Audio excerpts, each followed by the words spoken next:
Hey yo, what's up? It's Olab Kaluto at isang magandang umaga sa inyong lahat mga ka-Olab Kaluto. So for today's video nga pala mga ka-Olab, magluluto tayo ng beef caldereta sa gata. So aking ready lang yung ating mga gagamitin na ingredients. So niready ko lang ito sa ating pressure cooker.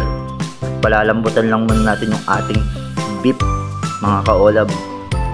So tinimplahan ko lang muna yan at mamaya maggagayat na tayo ng ating mga ingredients na ating gagamitin. So tinimplahan ko lang to mga ka-Olab, mga 30 minutes siguro natin palalambutan yan, o mga kalahating oras pa para mas maganda yung ating karne.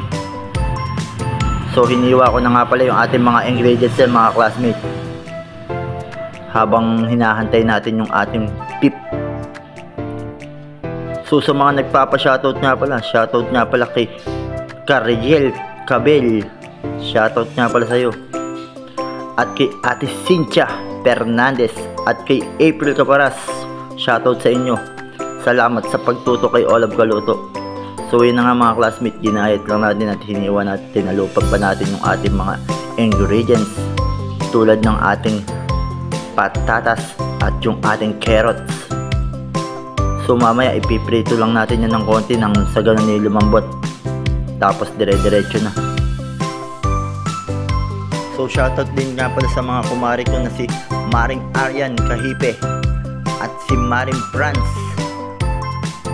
at si Maring Mela Panganiban at si Maring Rose Umali Moraleda. Shoutout sa inyo, thank you sa pag-heart ng ating mga videos ni Olab Kaluto. So ayan na nga mga classmates, hiniwa na natin yung ating sibuyas. So mamaya magigisa na tayo mga classmates. So shoutout din nga pala kay Dexter Galang at kay Alan Caparas na laging nakatutok kay Olab Kaluto. So ayan na nga mga classmates, so akin lang binuksan yung ating reno at pipinuhin ko lang tong ating bawang. Pagkatapos nito magigisa na tayo mga ka-Olab. So shoutout din nga pala kay Ace Natividad at sa PFM Toda, shoutout sa inyo. So yun na nga mga classmates, magigisa na si Olab Kaluto at inuna lang natin yung ating bell pepper, and then niligsan natin yung ating carrots at yung ating patatas mga ka-Olab.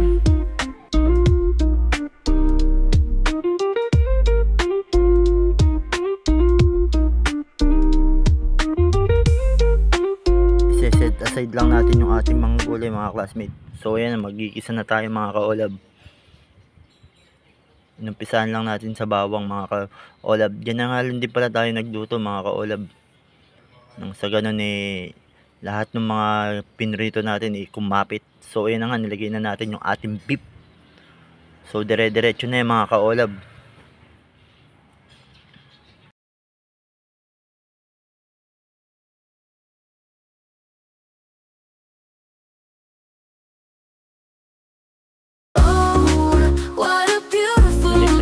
Din pala tayo ng Del Monte. So nilagay na rin natin yung ating reno. Mamaya ilalagay na natin yung ating gulay at tinimplahan lang natin yung paminta at asin. Konting toyo lang mga ka-Olab.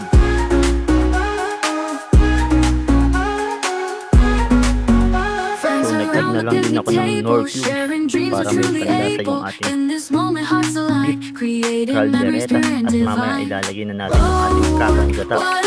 So yun na mga classmates. So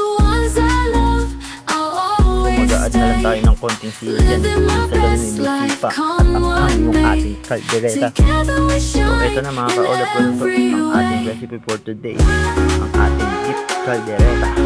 So thank you for watching mga ka-Olab Kaluto. Salamat, thanks for watching and subscribe. Bye bye.